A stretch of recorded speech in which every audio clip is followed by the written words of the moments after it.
ಸದಾಶಿವಸಮಾರಂಭಾಂ ಶಂಕರಾಚಾರ್ಯಮಧ್ಯಮಾಂ ಅಸ್ಮದಾಚಾರ್ಯಪರ್ಯಂತಾಂ ವಂದೇ ಗುರುಪರಂಪರಾಂ ವಂದೇ ಗುರುಪರಂಪರಾಂ. ದಯಾಕರಂ ದಯಾಕಾರಂ ದಾಂತಂ ಧರ್ಮಪ್ರವರ್ತಕಂ ಪ್ರಣಮಾಮಿ ದಯಾನಂದಂ ಮದಾಚಾರ್ಯವರಂ ಪರಂ.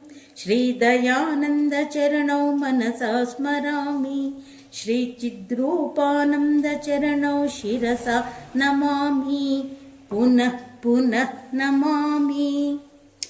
ಗುರು ಪರಂಪರೆಗೆ ಅನಂತ ಪ್ರಣಾಮಗಳನ್ನು ಸಲ್ಲಿಸ್ತಾ ಪ್ರಾತಃ ಕಾಲದ ಶುಭೋದಯಗಳು ನಿಮ್ಮೆಲ್ಲರಿಗೂ. ಕೇನೋಪನಿಷತ್ತಿನ ಮಂತ್ರಗಳನ್ನು ನಾವು ತಿಳಿತಾ ಇದ್ದೀವಿ. ಈ ಉಪನಿಷತ್ತಿಗೆ ಲಕ್ಷ್ಮಣ ವಿರೂಪಾಕ್ಷ ಜೋಶಿಯವರು, ಧಾರವಾಡದವರು, ಅವರು ಕನ್ನಡ ಅನುವಾದವನ್ನು ಮಾಡಿದ್ದಾರೆ. ಅವರು ಅನೇಕ ಉಪನಿಷತ್ತುಗಳನ್ನು ಕನ್ನಡದಲ್ಲಿ ಅನುವಾದ ಮಾಡಿದ್ದಾರೆ.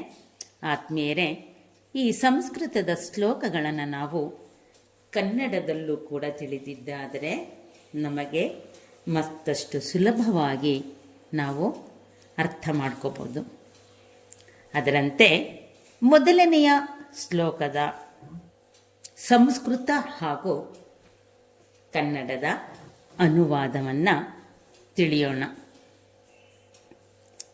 ಕೇನೇಷಿತಂ ಪತತಿ ಪ್ರೇತಿತಂ ಮನಃ, ಕೇನ ಪ್ರಾಣಃ ಪ್ರಥಮಃ ಪ್ರೈತಿಯುಕ್ತಃ, ಕೇನೇಷಿತಾಂ ವಾಚಮಿಮಾಂ ವದಂತಿ, ಚಕ್ಷುಶ್ರೋತ್ರಂ ಕಹು ದೇವೋ ಯುನಕ್ತಿ. ಇದಕ್ಕೆ ಕನ್ನಡದ ಅನುವಾದವನ್ನು ನೋಡೋಣಂತೆ. ಆರ ಪ್ರೇರಣೆಯಿಂದ ಮನವಿದು ತನ್ನ ಕಾರ್ಯವಗೈಬುದು, ಆರ ಇಷ್ಟಕ್ಕೆ ಪ್ರಥಮ ಪ್ರಾಣವು ತನ್ನ ಕಾರ್ಯವ ಮಾಡ್ಬುದು. ಆರ ಪ್ರೇರಣೆಯಿಂದ ಮನುಜರು ವಿವಿಧ ನುಡಿಗಳ ನುಡಿವರು, ಆರ ಪ್ರೇರಣೆಯಿಂದ ಕರ್ಣವು ಕಣ್ಣು ಕಾರ್ಯವಗೈವವು. ಆತ್ಮೀಯರೇ, ಈ ಕನ್ನಡ ಅನುವಾದ ಯಥಾವತ್ತಾಗಿ ಇದೆ. ಈ ಒಂದು ಮಂತ್ರದ ವಿಚಾರವನ್ನು ನಾವು ಹಿಂದೆ ಮಾಡಿದ್ದೀವಿ. ಇವಾಗ ಎರಡನೆಯ ಮಂತ್ರವನ್ನು ನೋಡೋಣ. ಶ್ರೋತ್ರಸ್ಯ ಶ್ರೋತ್ರಂ ಮನಸೋ ಮನೋಯತ್,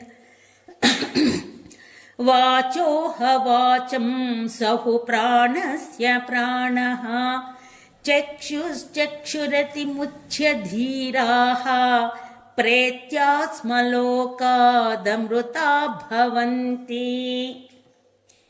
ಕಿವಿಗೆ ಕಿವಿಯಾಗಿರುವ ಮನಸ್ಸಿಗೆ ಮನಸ್ಸು ಯಾವುದು ಆಗಿಹ, ಮಾತಿಗಾವುದು ಮಾತು ಆಗಿದೆ ಮತ್ತೆ ಪ್ರಾಣಕ್ಕೆ ಪ್ರಾಣವ.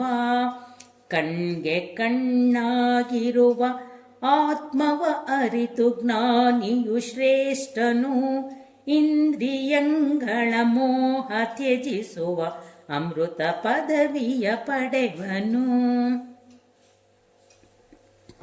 ಈ ದಿನ ನಾವು ಅಭ್ಯಾಸ ಮಾಡಬೇಕಾದಂಥ ಮಂತ್ರ ಮೂರನೆಯದು. ನ ತತ್ರ ಚಕ್ಷುರ್ಗಚ್ಚತಿ ನ ವಾಗ್ಗಚ್ಚತಿ ನೋ ಮನಃ, ನ ವಿದ್ಮೋ ನ ವಿಜಾನೀಮೋ ಯಥೈತದನುಶಿಷ್ಯಾತ್. ಇದಕ್ಕೆ ಕನ್ನಡದಲ್ಲಿ ಈ ರೀತಿ ಅನುವಾದ ಮಾಡಿದರೆ, ಕಣ್ಣು ಬ್ರಹ್ಮನ ಅರಿಯಲಾರದು, ಮಾತು ಬ್ರಹ್ಮನ ತಿಳಿಯದು, ಮನವು ಬ್ರಹ್ಮನ ಅರಿಯಲಾರದು, ನಾವು ಬ್ರಹ್ಮನ ತಿಳಿಯೆವು. ಇಂದ್ರಿಯಂಗಳ ಮನಸ್ಸಿನ ಆತ್ಮವಾಗಿಹ ಬ್ರಹ್ಮದ ಗೂಢತತ್ವವ ನಾವು ಪರರಿಗೆ ತಿಳಿಸಲರಿಯವು ಖಚಿತದಿ. ಆದ್ಮೇಲೆ ಈ ಒಂದು ಮೂರನೇ ಮಂತ್ರದ ಪದ ವಿಭಾಗ ಜೊತೆಗೆ ಅನ್ವಯವನ್ನು ತಿಳಿಯೋಣಂತೆ. ನ ತತ್ರ ಚಕ್ಷುಃ ಗಚ್ಚತಿ, ನ ವಾಕ್ ಗಚ್ಚತಿ, ನ ಹೂ ಮನಃ, ನ ವಿದ್ಮಃ ನ ವಿಜಾನೀಮಃ ಯಥಾ ತತ್ ಅನುಶಿಷ್ಯಾತ್. ಇದರ ಅನ್ವಯವನ್ನು ನಾವು ತಿಳಿತಾ ಅರ್ಥವನ್ನು ತಿಳಿತಾ ಹೋಗೋಣಂತೆ. ವಾಕ್ನ ಗಚ್ಚತಿ, ಅಲ್ಲಿಗೆ ವಾಣಿಯೂ ಹೋಗುವುದಿಲ್ಲ. ನ ಮನಃ, ಮನಸ್ಸು ಅಲ್ಲಿಗೆ ಹೋಗುವುದಿಲ್ಲ. ನ ವಿದ್ಮಃ, ಅದನ್ನು ನಾವು ಅರಿಯವು. ಯಥಾ, ಯಾವ ರೀತಿಯಿಂದಲೂ, ಏತತ್, ಇದನ್ನು, ಅನುಶಿಷ್ಯಾತ್, ತಿಳಿಯಬಲ್ಲನೋ ಅದನ್ನೂ ಕೂಡ, ನ ವಿಜಾನೀಮಃ, ನನಗೆ ತಿಳಿಯದು. ಆದ್ಮೇಲೆ ಇದರ ಭಾವಾರ್ಥವನ್ನು ಕೂಡ ತಿಳಿಯೋಣ. ನಾವು ಅನ್ವಯ ಮಾಡಿದಂತಹ ಅರ್ಥವಾದಂತೆಯೇ ನಾವು ಭಾವಾರ್ಥವನ್ನು ಕೂಡ ಅರ್ಥೈಸಿಕೊಳ್ಳಬಹುದು. ಅಲ್ಲಿಗೆ ವಾಣಿಯೂ ಹೋಗುವುದಿಲ್ಲ, ಮನಸ್ಸು ಅಲ್ಲಿಗೆ ಹೋಗುವುದಿಲ್ಲ, ಅದನ್ನು ನಾವು ಅರಿಯೆವು. ಯಾವ ರೀತಿಯಿಂದಲೂ ಇದನ್ನು ತಿಳಿಯಬಲ್ಲನೋ ಅದನ್ನು ಕೂಡ ನನಗೆ ತಿಳಿಯದು.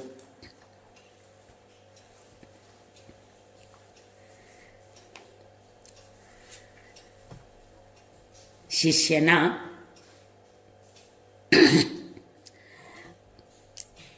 ಪ್ರಶ್ನೆಗಳಿಗೆ ಗುರು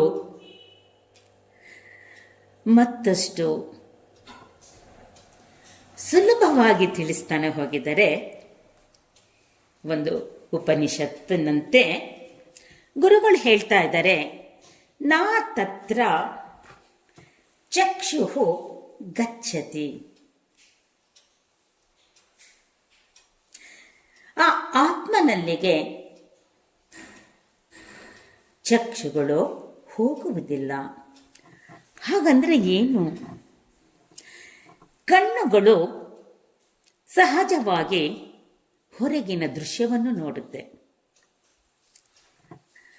ಆ ದೃಶ್ಯವನ್ನು ನೋಡುವುದಕ್ಕೂ ಕೂಡ ಆ ಆತ್ಮನ ಪ್ರೇರಣೆಯಿಂದಲೇ ದೃಶ್ಯವನ್ನು ನೋಡಿ ತಿಳಿಬೇಕಾಗಿದೆ. ಅಂತಹ ಆತ್ಮನನ್ನ ಕಣ್ಣುಗಳು ನೋಡುವುದಕ್ಕೆ ಸಾಧ್ಯವಿಲ್ಲ. ಯಾಕೆಂದರೆ ಕಣ್ಣುಗಳು ಕೇವಲ ದೃಶ್ಯವನ್ನು ಮಾತ್ರ ನೋಡೋದಕ್ಕೆ ಸಾಧ್ಯ. ಆದರೆ ಯಾವ ಆತ್ಮನು ರೂಪರಹಿತನಾಗಿದ್ದಾನೋ ಅದು ಒಂದು ವಸ್ತುವಲ್ಲ ಅಂದಮೇಲೆ ಅದಕ್ಕೆ ರೂಪವೂ ಇಲ್ಲ, ಗುಣವೂ ಇಲ್ಲ. ಅಂತಹ ಆತ್ಮನನ್ನ ಕಣ್ಣುಗಳ ಮೂಲಕ ನಾನು ನೋಡುವುದು ಅನ್ನಂದರೆ ಹಾಸ್ಯಾಸ್ಪದವೇ ಅನಿಸುತ್ತೆ. ಯಾಕೆಂದರೆ ಕಣ್ಣುಗಳು ದೃಶ್ಯವನ್ನು ನೋಡುವುದಕ್ಕೆ ಅದಕ್ಕೆ ರೂಪವಿರಬೇಕು, ಅದೊಂದು ವಸ್ತು ಆಗಿರಬೇಕು. ಅಂತಹ ಕಣ್ಣುಗಳು ಕೇವಲ ದೃಶ್ಯವನ್ನು ಮಾತ್ರ ವೀಕ್ಷಿಸುತ್ತೆ ಅಷ್ಟೇ. ಅಷ್ಟು ಅದರ ಕಾರ್ಯ ಪರಿಮಿತಿಗೆ ಒಳಪಟ್ಟಿದೆ. ಆದ್ದರಿಂದ ಉಪನಿಷತ್ ಹೇಳ್ತಿದೆ, ಆ ಆತ್ಮನನ್ನು ನೋಡಲು ಕಣ್ಣುಗಳಿಗೆ ಸಾಧ್ಯವಿಲ್ಲ. ಹೋಗ್ಲಿಯಪ್ಪ, ಕಣ್ಣು ಮಾತ್ರನಾ ಅಥವಾ ಇನ್ನೂ ಅದನ್ನು ಬಿಟ್ಟು ಇರುವಂಥ 4 ಇಂದ್ರಿಯಗಳ ಮೂಲಕ ನೋಡುವುದಕ್ಕೆ ಸಾಧ್ಯನಾ? ಇಲ್ಲ ಆತ್ಮೇರೆ.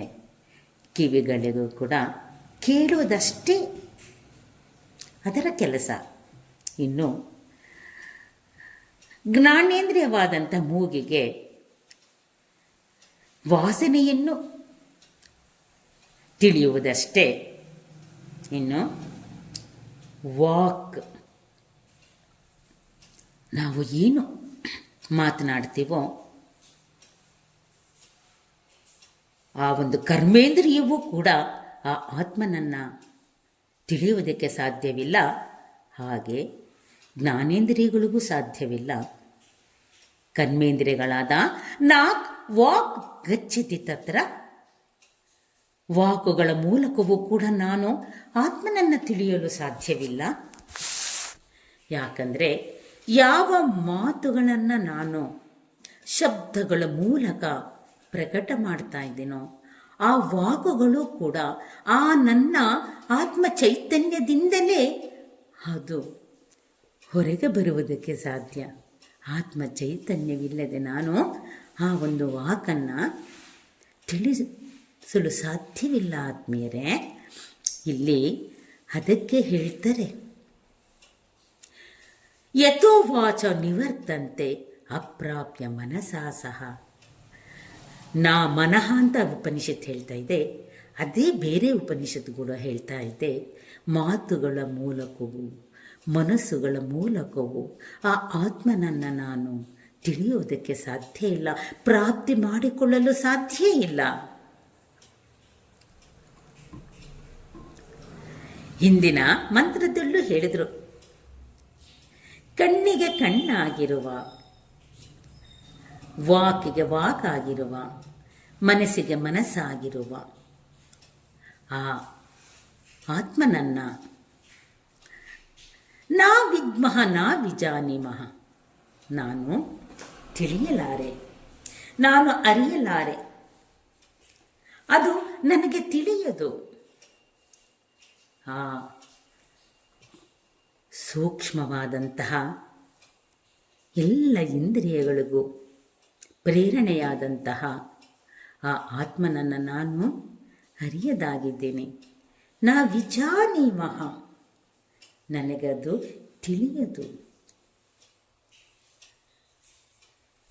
ಯಾವ ರೀತಿಯಿಂದ ಈ ಆತ್ಮನನ್ನು ನಾನು ಶಿಷ್ಯರಿಗೆ ತಿಳಿಸಲಿ ಎನ್ನುವುದು ಗುರುವಿನ ಚಿಂತನೆ ಆಗಿದೆ. ಹಾಗಾದರೆ ಗುರುಗಳಿಗೆ ಈ ಜ್ಞಾನದ ಈ ಆತ್ಮನ ಅರಿವಿಲ್ಲವೇ? ಆತ್ಮೀಯರೇ, ಗುರು ತಾನು ತಿಳಿದಿದ್ದಾನೆ. ಆದರೆ ಇಂದ್ರಿಯಗಳಿಗೆ ಕಾಣದೇ ಇರುವಂತಹ ಈ ತತ್ವವನ್ನು, ಈ ಆತ್ಮನನ್ನು ನಾನು ಹೇಗೆ ತಿಳಿಪಡಿಸಲಿ ಅನ್ನುವ ವಿಚಾರವನ್ನು ಶಿಷ್ಯರಿಗೆ ಯಥಾವತ್ತಾಗಿ ಮುಟ್ಟಿಸಬೇಕಲ್ಲ ಈ ಜ್ಞಾನವನ್ನು. ಅದಕ್ಕೆ ಗುರು ವಿಚಾರವನ್ನು ಮಾಡ್ತಾ ಇದ್ದಾರೆ. ನಾವು ಶಂಕರ ಭಗವತ್ಪಾದರು ತಮ್ಮ ಪ್ರಾತಸ್ಮರಣಂ ಅನ್ನುವ ಸ್ತೋತ್ರದಲ್ಲೂ ಕೂಡ ಬರೆದಿದ್ದಾರೆ, ಪ್ರಾತರ್ಭಜಾಮಿ ಮನಸೋ ವಚಸಾಮ್ಯ ಗಮ್ಯಂ ವಾಚೋ ವಿಭಾಂತಿ ನಿಖಿಲ ಯದನುಗ್ರಹೇಣ.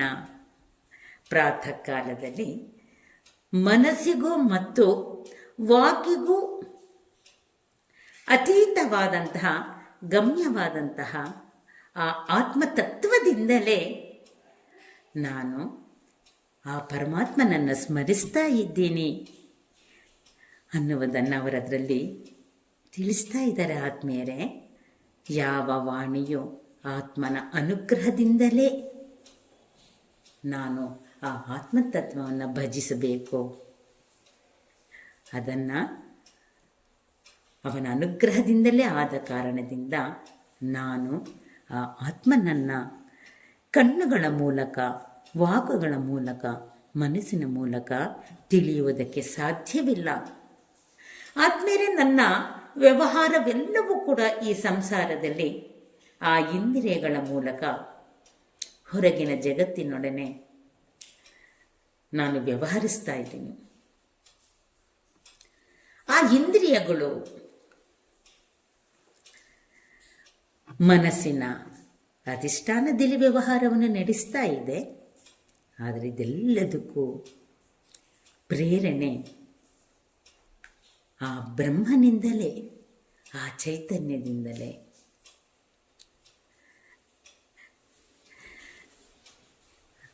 ಅದಕ್ಕೆ ದತ್ತಾತ್ರೇಯರು ಅವಧೂತ ಗೀತೆ ಎಂಬ ಒಂದು ಪುಸ್ತಕವನ್ನು ಬರೆದಿದ್ದಾರೆ. ಅವರ ಪರಂಪರೆಯವರು ಈ ಒಂದು ವಿಷಯವನ್ನು ಸ್ವೀಕರಿಸ್ತಾರೆ. ಅದರಲ್ಲಿ ದತ್ತಾತ್ರೇಯ ಸ್ವಾಮಿಗಳು ಹೇಳ್ತಾರೆ, ನಿನ್ನನ್ನು ತಿಳಿಯುವುದಕ್ಕೆ ನಾನು ತೀರ್ಥಯಾತ್ರೆಗಳನ್ನು ಮಾಡ್ಕೊಂಡ್ಬಂದೆ. ಎಲ್ಲ ಕ್ಷೇತ್ರಗಳಲ್ಲೂ ನಿನ್ನನ್ನು ನಾನಾ ರೂಪದಲ್ಲಿ ನೋಡ್ಕೊಂಡ್ಬಂದೆ. ಆದರೆ ನೀನು ಎಲ್ಲೆಲ್ಲೂ ಇದ್ದೀಯ, ತೀರ್ಥಕ್ಷೇತ್ರದಲ್ಲೂ ಇದ್ದೀಯ, ಗುಡಿ ಮಂದಿರಗಳಲ್ಲೂ ಇದ್ದೀಯ, ಹಾಗೂ ಕಣಕಣದಲ್ಲೂ ಇದ್ದೀಯಾ ಎನ್ನುವುದು ನಾನು ತಿಳಿಯದೆ ಹೋದೆ. ನಾನು ಎಂತಹ ತಪ್ಪನ್ನು ಮಾಡಿದೆ, ನಿನ್ನ ಯಥಾರ್ಥವಾದ ರೂಪವನ್ನು ನಾನು ತಿಳಿಯಲಿಲ್ಲ, ನನ್ನನ್ನು ಕ್ಷಮಿಸು ಅಂತ ಕೇಳ್ಕೊತಾರೆ. ಅವರು ಈ ಜ್ಞಾನದ ಅರಿವು ಮೂಡುವುದಕ್ಕೆ ಮೊದಲು ಈ ಜ್ಞಾನಕ್ಕಾಗಿ ಎಲ್ಲವನ್ನೂ, ಅಂದರೆ ತೀರ್ಥಯಾತ್ರೆಯ ಮೂಲಕ ಆ ಪರಮಾತ್ಮನನ್ನು ನೋಡುವ ಪ್ರಯತ್ನವನ್ನು ಮಾಡಿದರು.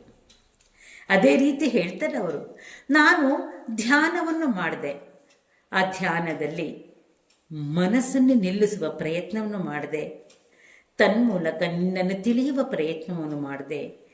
ಆದರೆ ನೀನು ಆ ಮನಸ್ಸು ಬುದ್ಧಿಗಳಿಗೆ ದಾಟಿದವನಾಗಿದ್ದೀಯ. ನಿನ್ನನ್ನು ನಾನು ಧ್ಯಾನದ ಮೂಲಕವೂ ತಿಳಿಯೋದಕ್ಕೆ ಸಾಧ್ಯವಿಲ್ಲ. ಯಾಕೆಂದರೆ ಅದಕ್ಕೂ ಅತೀತವಾದಂತಹ ನಿನ್ನ ಇರುವಿಕೆಯ ಅರಿವು ನನ್ನ ಸ್ವರೂಪವಾಗಿದೆ ಎಂದು ನಾನು ಧ್ಯಾನದಲ್ಲಿ ತಿಳಿಯಬೇಕಂದ್ರೆ ಧ್ಯಾತೃ ಧ್ಯೇಯ ಧ್ಯಾನ ಎನ್ನುವ ತ್ರಿಪಿಟುಗಳನ್ನು ದಾಟಬೇಕು ಎಂದು ನನಗೆ ಅರಿವಾಯಿತು. ಆದರೆ ನಿನ್ನ ತತ್ವಕ್ಕೆ ನಾನು ಭಂಗವನ್ನು ತಂದುಬಿಟ್ಟೆ. ಆತ್ಮೀಯರೇ, ಎಂತಹ ನಿವೇದನೆ ನೋಡಿ ಅದರಲ್ಲಿ ಅವರು. ನಿನ್ನನ್ನು ನಾನು ಯಾವ ರೀತಿ ಅರಿಯಬೇಕೋ ಆ ರೀತಿ ಅರಿಯದೆ ಅನ್ಯ ಸಾಧನೆಗಳ ಮೂಲಕ ಪ್ರಯತ್ನ ಮಾಡಿದೆ.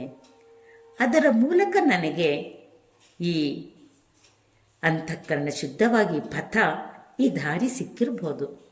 ಆದರೂ ಕೂಡ ನೀನು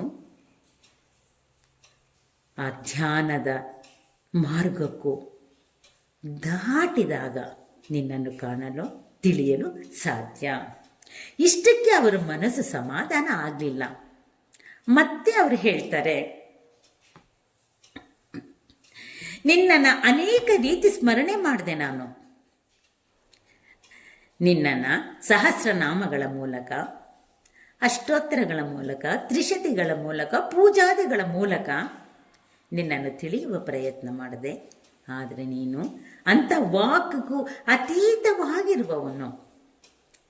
ಯಾವ ಈ ಸ್ಮರಣೆಯನ್ನು ನಿನ್ನ ಅನುಗ್ರಹದಿಂದ, ನಿನ್ನ ಚೈತನ್ಯದಿಂದ ನಾನು ಸ್ಮರಣೆ ಮಾಡಿದ್ನೋ, ನಿನ್ನನ್ನು ಸ್ತುತಿಸಿದೆನೋ, ಆ ನಿನ್ನನ್ನು ನಾನು ವಾಕಿಗೆ ಅತೀತವಾಗಿ ತಿಳಿಯಬೇಕಾಯಿತು. ನನ್ನ ಅಪರಾಧವನ್ನು ಕ್ಷಮಿಸು ಅಂತ ಹೇಳಿ ಕೇಳ್ಕೊತಾರೆ ಆತ್ಮೀಯರೇ. ಆದರೆ ಅವೆಲ್ಲವೂ ಕೂಡ ಈ ಆತ್ಮನನ್ನು ತಿಳಿಯುವುದಕ್ಕೆ ನನಗೆ ಸಹಕಾರಿ ಸಾಧನವಾಗಿದೆ. ಅದನ್ನು ನಾನು ತಿಳಿದ ನಂತರ ಸಾಕ್ಷಾತ್ ಸಾಧನವಾದಂತಹ ಶ್ರವಣ ಮನನ ನಿಧಿಧ್ಯಾಸದ ಮೂಲಕ ತಿಳಿದ ನಂತರ ನಮಗೆ ಅವೆಲ್ಲವೂ ಕೂಡ ಕೇವಲ ಸಹಕಾರಿ ಸಾಧನೆ ಎನ್ನುವುದು ನಮಗೆ ಸ್ಪಷ್ಟ ಆಗುತ್ತೆ. ಅದರ ಮೂಲಕ ನಾನು ಆ ತತ್ವವನ್ನು ತಿಳಿಯುವುದಕ್ಕೆ ಸಾಧ್ಯವಿಲ್ಲ. ಇಂತಹ ಶಬ್ದಗಳಿಗೆ ಅತೀತವಾಗಿರುವಂತಹ, ಚಕ್ಷುಗಳಿಗೆ ಅತೀತವಾಗಿರುವಂತಹ, ಮನಸ್ಸಿನ ಸಂಕಲ್ಪ ವಿಕಲ್ಪಗಳು, ವಿಚಾರಗಳಿಗೆ, ಮನಸ್ಸಿನ ದ್ವಂದ್ವಗಳು, ಸುಖ ದುಃಖಗಳಿಗೆ, ಮನಸ್ಸಿನ ಕಾಮ ಕ್ರೋಧಾದಿಗಳೆಲ್ಲದಕ್ಕೂ ಕಾರಣವಾದಂತಹ ಆ ಮನಸ್ಸಿಗೂ ಅತೀತವಾದಂಥ ಮನೋವಾಗತೀತಂ, ಅತೀತವಾದಂತಹ ಆ ಒಂದು ತತ್ವವನ್ನು ನಾನು ಹೇಗೆ ತಿಳಿಯಲಿ, ಹೇಗೆ ತಿಳಿಯಪಡಿಸಲಿ ಈ ಶಿಷ್ಯರಿಗೆ ಅನ್ನುವುದು ಗುರುವಿನ ವಿಚಾರವಾಗಿದೆ. ಹಾಗಾದರೆ ಮುಂದಿನ ಮಂತ್ರದಲ್ಲಿ ಇನ್ನಷ್ಟು ಸ್ಪಷ್ಟವಾಗಿ ತಿಳಿಸ್ತಾ ಇದ್ದಾರೆ. ಅನ್ಯದೇವ ತದ್ವಿದಿತಾತ್ ಅಥೋ ಅವಿದಿತಾದಧಿ ಇತಿ ಶುಶ್ರುಮ ಪೂರ್ವೇಶಾಂ ಏನಸ್ತದ್ವ್ಯಾಚ್ಯ ಚಕ್ಷಿರೇ. 4ನೇ ಮಂತ್ರದಲ್ಲಿ ಉಪನಿಷತ್ತು ಹೀಗೆ ತಿಳಿಸ್ತಾ ಇದೆ. ಆ ಪದವಿ ಭಾಗವನ್ನು ತಿಳಿಯೋಣಂತೆ. ಅನ್ಯತ್ ಏವ ತತ್ ವಿದಿತಾತ್ ಅಥಃ ಅವಿದಿತಾತ್ ಅಧಿ ಇತಿ ಶುಶ್ರುಮ ಪೂರ್ವೇಶಾಂ ಯೇ ನಃ ತತ್ ವ್ಯಾಚ ಚಕ್ಷಿರೆ. ಈ ಶ್ಲೋಕದ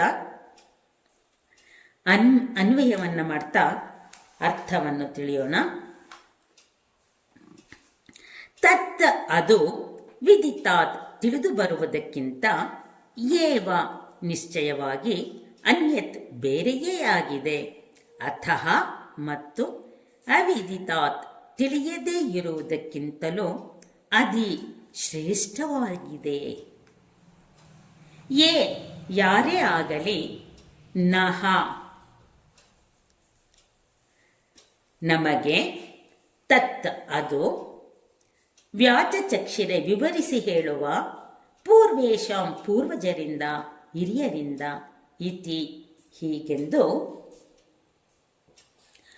ಶುಶ್ರುಮ ನಾವು ಕೇಳಿದ್ದೇವೆ.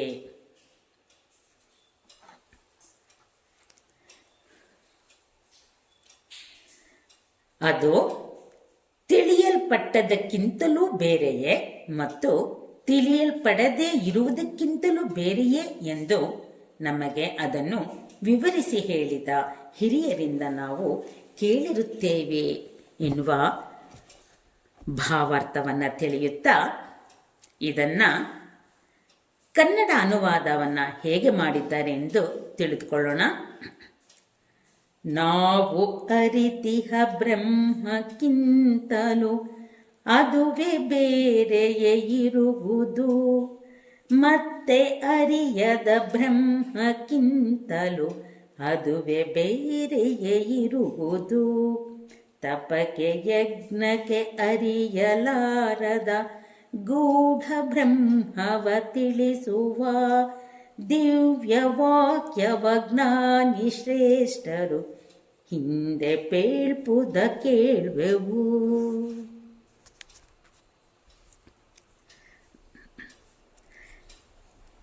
ಆತ್ಮೀಯರೇ,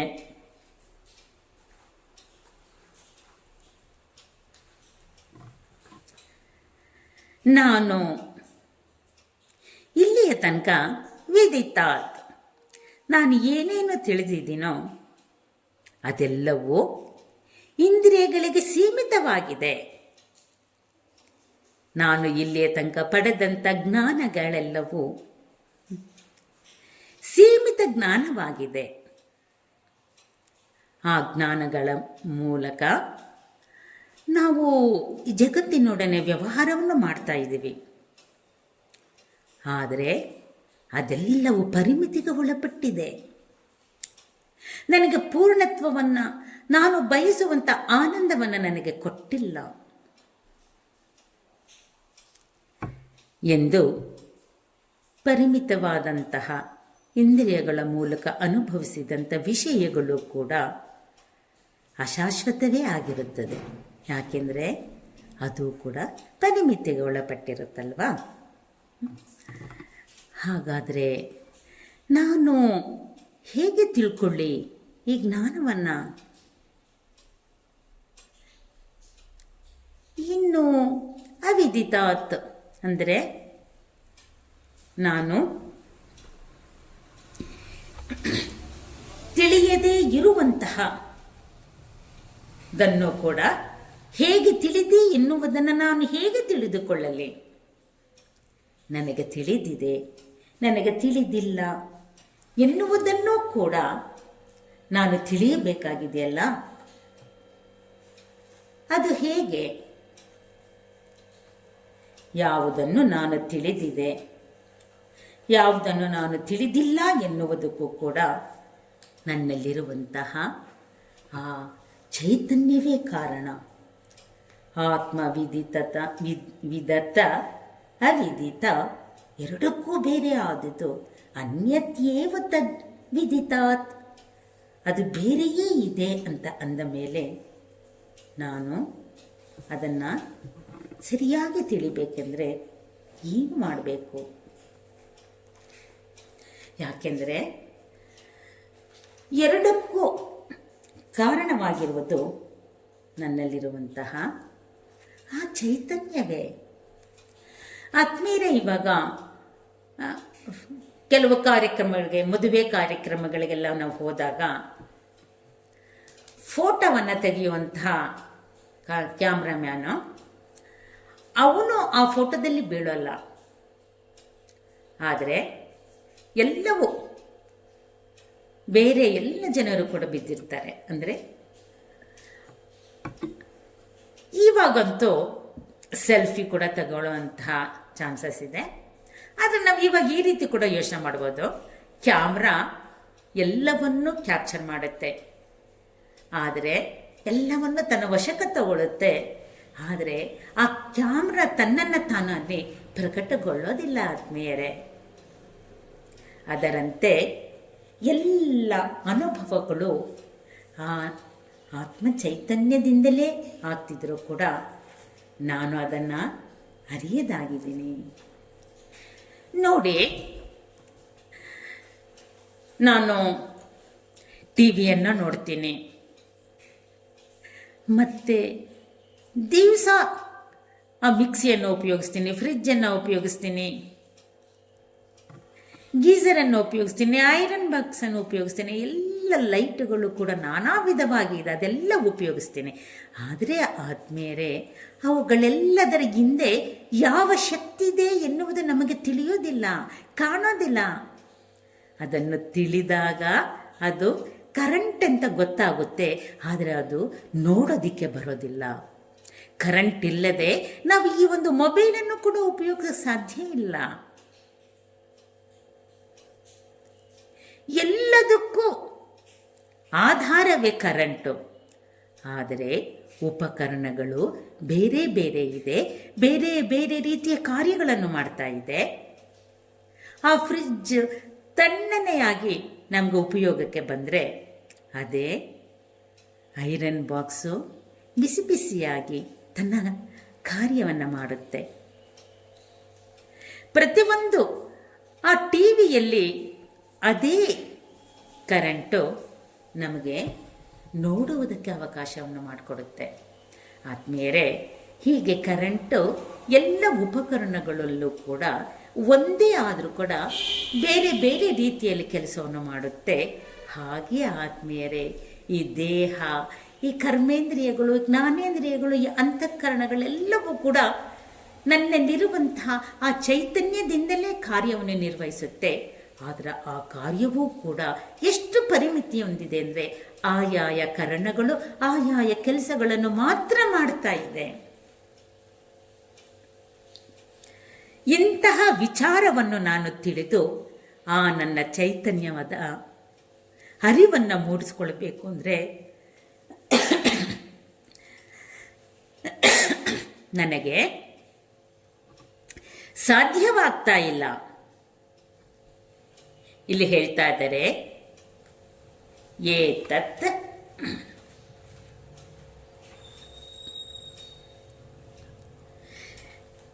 ವ್ಯಾಚಚಕ್ಷಿರೆ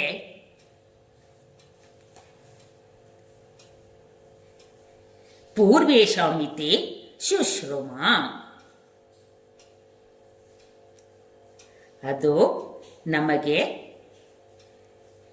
ಯಥಾರ್ಥವಾಗಿ ತಿಳಿಯಬೇಕು ಅಂತಂದರೆ, ತಿಳಿಸಬೇಕು ಅಂತ ಅಂದರೆ, ಅವರುಗಳು ಕೂಡ ಪೂರ್ವಜರಿಂದ ಇದು ತಿಳಿದುಕೊಂಡು ಆ ಗುರುಗಳು ಕೂಡ ನಮಗೆ ತಿಳಿಸಬೇಕಾಗಿದೆ. ಎಂಥ ಸುಂದರವಾಗಿ ಹೇಳ್ತಾ ಇದೆ ನೋಡಿ ಇಲ್ಲಿ ಉಪನಿಷತ್ತು. ತಿಳಿದಿದೆ ಎಂದು ಹೇಳುವುದಕ್ಕೂ ಬರುವುದಿಲ್ಲ, ತಿಳಿದಿಲ್ಲ ಎಂದು ಹೇಳುವುದಕ್ಕೂ ಬರುವುದಿಲ್ಲ. ಯಾಕೆಂದರೆ ಇದು ಇಂದ್ರಿಯಗಳಿಗೆ ಸೀಮಿತವಾಗಿಲ್ಲ. ಇಂತಹ ತತ್ವವನ್ನು ನಾನು ಹೇಳಬೇಕು ಅಂದರೂ ಕೂಡ ಅದು ಆ ನನ್ನ ತತ್ವದಿಂದಲೇ ಈ ವಿಷಯಗಳನ್ನು ತಿಳಿಯುವುದಕ್ಕೆ ಕಾರಣವಾಗಿರಬೇಕಾದ್ರೆ ಆ ತತ್ವವನ್ನು ತಿಳಿಯಬೇಕು ಅಂದರೆ ಆ ತತ್ವವನ್ನು ತಿಳಿಸಿದಂತಹ ಆ ನನ್ನಲ್ಲಿರುವಂಥ ಚೈತನ್ಯವನ್ನು ಕಂಡುಕೊಂಡಂತಹ ಆ ಋಷಿ ಮುನಿಗಳು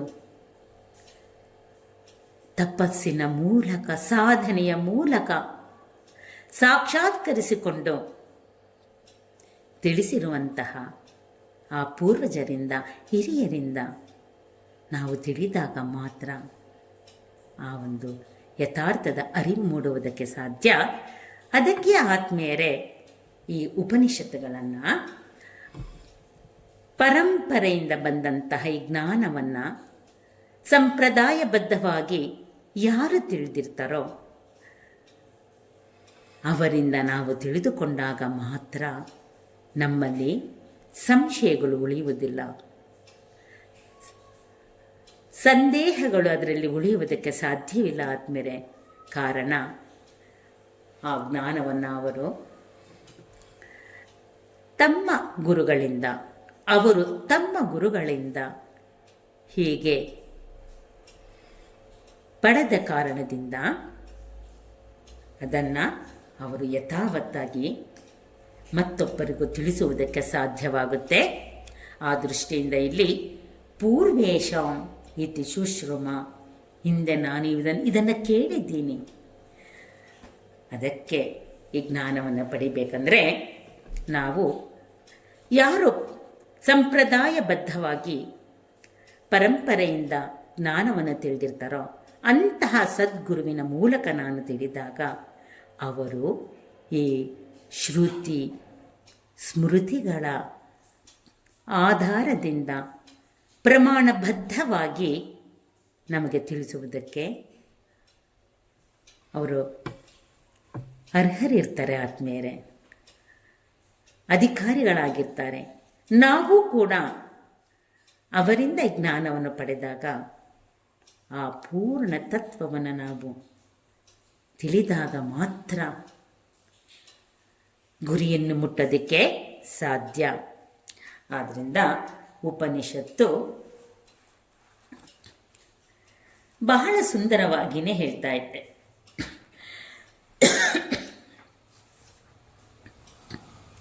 ಅನ್ಯತೇವ ತತ್ ವಿದಿತಾತ್ ಅತಃ ಅವಿದಿತಾತ್. ನನಗೆ ತಿಳಿದಿದೆ, ನನಗೆ ತಿಳಿದಿಲ್ಲ ಎನ್ನುವುದನ್ನು ನಾನು ತಿಳಿಯಬೇಕು ಅಂದರೂ ಕೂಡ ಸದ್ಗುರುವಿನ ಸಾನ್ನಿಧ್ಯದಲ್ಲಿ ನಾವು ಅಭ್ಯಾಸವನ್ನು ಮಾಡಬೇಕು. ಯಾಕೆಂದರೆ ಆ ಒಂದು ತಿಳಿದಿದೆ ಎನ್ನುವಂತಹ ಅನೇಕ ದಾರಿಗಳಿದೆ ಆತ್ಮೀಯರೇ. ನಾನು ಇಷ್ಟು ವರ್ಷ ತಪಸ್ಸು ಮಾಡಿ ತಿಳಿದಿದ್ದೀನಿ, ನಾನು ಇಂತಹ ಗ್ರಂಥಗಳನ್ನು ನಾನೇ ಅಭ್ಯಾಸ ಮಾಡಿ ನಾನು ತಿಳಿದಿದ್ದೀನಿ. ಅವರವರೇ ಕಂಡುಕೊಂಡಂಥ ಅನೇಕ ದಾರಿಗಳಲ್ಲಿ ತಿಳಿದಿದ್ದೀನಿ ಎಂದು ಅವರು ಹೇಳುವುದಾದರೆ ಅದು ಪೂರ್ಣತ್ವದ ಲಕ್ಷಣವಲ್ಲ ಆತ್ಮೀಯರೇ. ನಾವು ತೈತರಿಯ ಉಪನಿಷತ್ತಿನಲ್ಲಿ ನೋಡ್ತೀವಿ, ಭೃಗು ತನ್ನ ತಂದೆಯಾದ ಅರುಣನ ಬಳಿ ಈ ಜ್ಞಾನವನ್ನು ಪಡೆಯಬೇಕಂದ್ರೆ ಗುರುವಿನ ರೂಪದಲ್ಲಿದ್ದಂಥ ತಂದೆ ಇದನ್ನು ನೀನು ತಪಸ್ಸು ಮಾಡಿ ತಿಳ್ಕೊಬಾ ಅಂತ ಕಳಿಸಿದಾಗ ಕೊನೆಯ ತನಕ ಭೃಗು ನನಗೆ ಗೊತ್ತಾಯಿತು ಈ ದೇಹ ಅನ್ನದಿಂದ ಆಗಿದೆ, ಅದಕ್ಕೆ ಅನ್ನಮಯ ಕೋಶವೇ ಶ್ರೇಷ್ಠ ಅಂತ ಹೇಳ್ತಾರೆ. ಮತ್ತೆ ತಪಸ್ ಮಾಡಕ್ಕೆ ಕಳಿಸ್ತಾರೆ ಗುರು. ಇಲ್ಲ, ಇದೇ ಅಲ್ಲ, ಈ ದೇಹವೇ ಮಾತ್ರ ಸತ್ಯ ಅಲ್ಲ, ಈ ದೇಹಕ್ಕೆ ಮತ್ತೊಂದು ಆಧಾರವಾಗಿರುವಂತಹ ಮನಸ್ಸಿದೆ. ಆದ್ದರಿಂದ ಮನಸ್ಸು ಶ್ರೇಷ್ಠ ಅಂತ ಹೇಳಿ ಅವನು ತಪಸ್ಸಿನ ಮೂಲಕ ತಿಳ್ಕೊಂಬರ್ತಾನೆ. ಆದ್ಮೇಲೆ ಹೀಗೆ ಅನ್ನಮಯ ಕೋಶ ಮನೋಮಯ ಕೋಶ, ಪ್ರಾಣಮಯ ಕೋಶ, ವಿಜ್ಞಾನಮಯ ಕೋಶ, ಆನಂದಮಯ ಕೋಶ ಅಂತ ಹೇಳಿ ಹಂತ ಹಂತವಾಗಿ ತಿಳಿದರೂ ಕೂಡ ಮೃಗು ಪೂರ್ಣವಾಗಿ ಜ್ಞಾನವನ್ನು ತಿಳಿಯೋದಕ್ಕೆ ಸಾಧ್ಯವಾಗಲಿಲ್ಲ. ಯಾಕೆಂದರೆ ನಾನು ಈ ವಿಷಯಗಳಿಂದ ಪಡೆದಂಥ ಆನಂದವೆಲ್ಲವೂ ಕೂಡ ಕ್ಷಣಿಕವಾದುದು. ಅದು ನನ್ನ ಸ್ವರೂಪದ ಆನಂದವಲ್ಲ. ಆದ್ದರಿಂದ ಕೊನೆಗೆ ಅರುಣಿ ಆದಂಥ ತಂದೆಯವರು ಆ ಪಂಚಕೋಶಗಳಿಗೆ ಅತೀತವಾದಂಥ, ಅವುಗಳೆಲ್ಲಕ್ಕೂ ಸಾಕ್ಷಿಯಾದಂತಹ ಯಾವ ಚೈತನ್ಯ, ಯಾವ ಅರಿವು ನನ್ನ ಸಹಜವಾದಂಥ ಇರುವಿಕೆಯಾಗಿದೆಯೋ ಆ ಇರುವಿಕೆ ಮಾತ್ರ ಸತ್ಯ. ಅದೇ ನನ್ನ ಸ್ವರೂಪ. ಆ ಒಂದು ಚೈತನ್ಯದಿಂದಲೇ ಎಲ್ಲವನ್ನು ನಾನು ತಿಳಿತಾ ಇದ್ದೀನಿ. ಅದೇ ನನ್ನ ಇರುವಿಕೆಯಾಗಿದೆ. ಆ ಅರಿವನ್ನು ತಿಳಿಯುವುದೇ ಆನಂದ, ಇದೇ ಸಚ್ಚಿದಾನಂದ ಅಂತ ಹೇಳಿ ಆ ಪೂರ್ಣತ್ವದ ಅರಿವನ್ನು ಮೂಡಿಸ್ತಾರೆ. ಆದ್ದರಿಂದ ಈ ಪೂರ್ಣತ್ವವನ್ನು ನಾವು ಪರಂಪರಾಬದ್ಧವಾಗಿ ಆ ಸದ್ಗುರುಗಳ ಸಮ್ಮುಖದಲ್ಲಿ ತಿಳಿದಾಗ ಮಾತ್ರ ಈ ಜ್ಞಾನವನ್ನು ಪಡೆಯುವುದಕ್ಕೆ ಸಾಧ್ಯ ಅಂತ ಹೇಳಿ ಆ ಒಂದು ಗುರುವಿನ ಮಹತ್ವವನ್ನು ಕೂಡ ಇಲ್ಲಿ ಹಾಗೂ ಪರಂಪರೆಯ ಮಹತ್ವವನ್ನು ಕೂಡ ಈ ಒಂದು ಮಂತ್ರದಲ್ಲಿ ತಿಳಿಸ್ತಾ ಇದ್ದಾರೆ. ಮತ್ತು ಮುಂದಿನ ಮಂತ್ರದಲ್ಲಿ ಮತ್ತೆ ಯಾವ ರೀತಿ ಗುರು ಶಿಷ್ಯರಿಗೆ ಈ ಮಾರ್ಗವನ್ನು ತೋರಿಸ್ತಾರೆ ಎನ್ನುವುದನ್ನು ತಿಳಿಯೋಣ. ಶಾಂತಿ ಮಂತ್ರದೊಂದಿಗೆ ಇವತ್ತಿನ ಈ ಸತ್ಸಂಗಮಕ್ಕೆ ಮಂಗಳವನ್ನು ಮಾಡೋಣ ಅಂತ. ಓಂ ಪೂರ್ಣಮದಃ ಪೂರ್ಣಮಿದಂ ಪೂರ್ಣಾತ್ ಪೂರ್ಣಮುದಚ್ಯತೆ ಪೂರ್ಣಸ್ಯ ಪೂರ್ಣಮಾದಾಯ ಪೂರ್ಣಮೇವಾವಶಿಷ್ಯತೆ. ಓಂ ಶಾಂತಿ ಶಾಂತಿ ಶಾಂತಿ. ಹರಿ ಓಂ. ಶ್ರೀ ಗುರುಭ್ಯೋ ನಮಃ. हरि ओम. भोलो सद्गुरुनाथ महाराज की जय. स्वामी चिद्रूपानंद सरस्वती जी की जय. ओम तत्सत.